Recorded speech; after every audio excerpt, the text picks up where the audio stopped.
Welcome to the second part out of my tutorial with the title API testing. In this video, I'm going to convey you a basic understanding about how API testing in UFT works. For this, I've taken a very simple example from methods which you certainly used one time.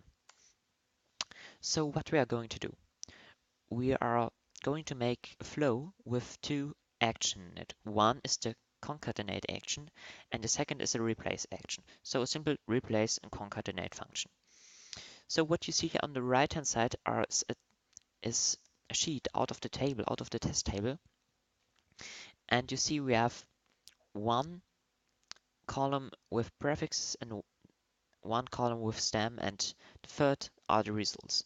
So what we are going to do is, I think, clear. We have here prefixes, stems, and we concatenate them, and we expect that the result in the third line appears. So we have start from our flow, then we have our flow, our concatenation action in it, and then that's the second thing we will make is replacement. But the replacement table I haven't shown here because it's only going here to do to give the basic understanding. So we have our concatenation action at the end, and we're going to loop through this concatenation action 3 times because this table has 3 rows. The first row, the attribute row, is not counted. Before we are creating our API test, we are going to look how a typical action could look like. So we have from our action here the input values, like from a business component. So the properties are your default, so we have a prefix, a suffix, and on the right side, the second column, we have only data. In this place, each or the values from the table would be inserted in the API test. And then we have our output values, and it's the result 2 out from the table. So we go in there to check if prefix plus suffix is result. Because of that, the OK sign on the right side. So let us now make this API test. So we create a new API test, new, file new, and then business component, say scripted, no, API go, sorry, API go. And then we say first API test. Choose the location you want.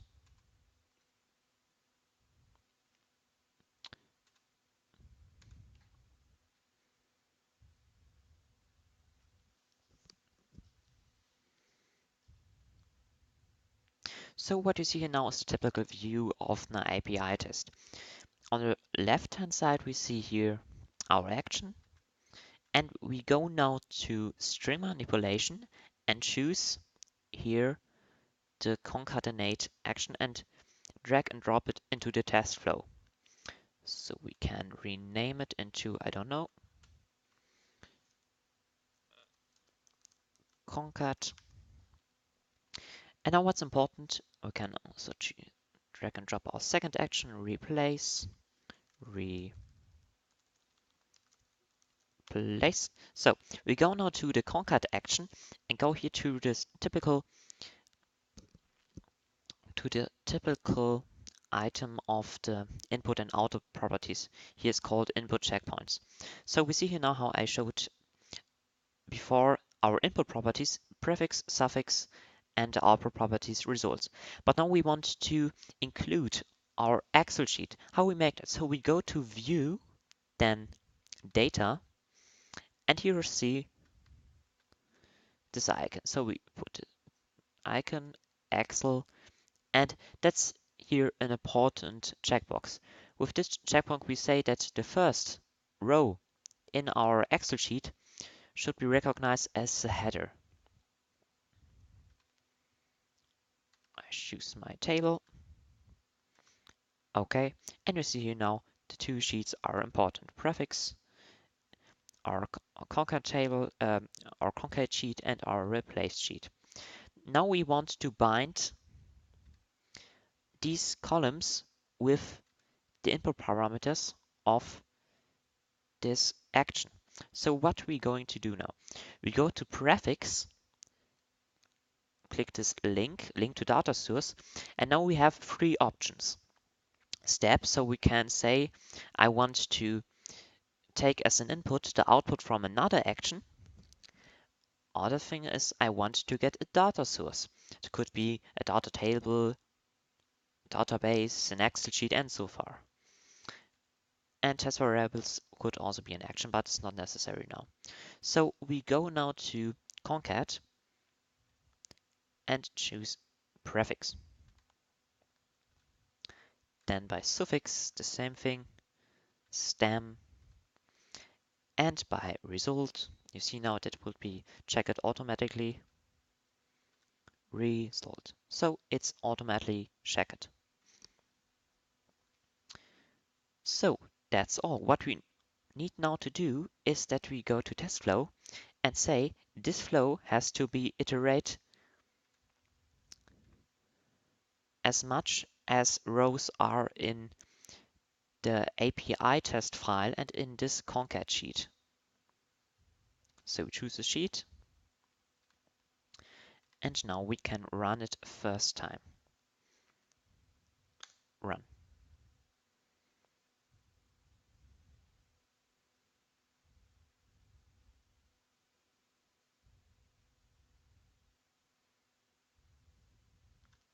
And we see now successful.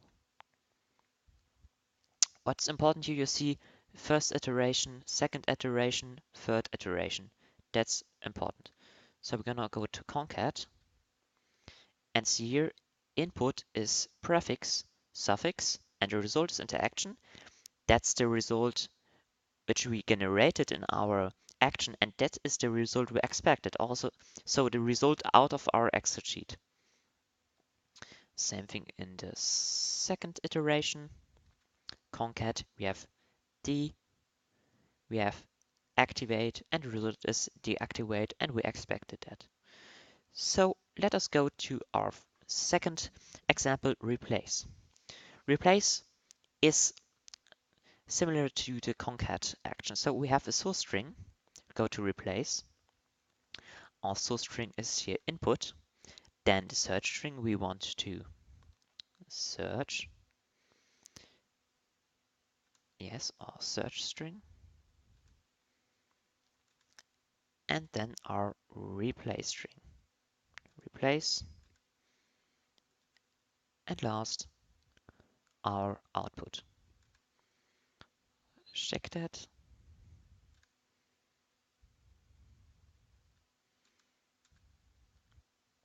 Let us run now.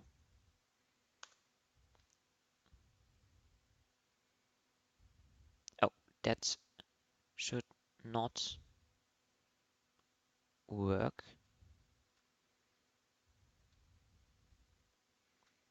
To replace, we have place, G, L, and so far, and we see that's true. That's our input string. We want to search to G, want to replace it with L, and that's our output. I made a mistake, and that is that we have in our, when we go to data, we see that we have in concat only 3 rows, but in replace 2 rows. And that's not so how I would do that. You can make it in another way. You can go to flow control and take a new loop. And now you can say that the test flow should only go to run iteration, and the loop flow should iterate the count of the rows only in the replace sheet, because that's not the same, well, it's not the same count, it's not the same value. We have here 3 and there 2. But how you see it worked too. So one time again, what we did, we have our flow, our concatenation action, and we bind the input parameters of the concatenation and action with prefix, and the second input is stem, and the output we bind with result. At the end, we checked if inter plus action is interaction. That's true. Because of that, we have a positive result. The same with D plus activate is deactivate, and A plus symmetric is asymmetric.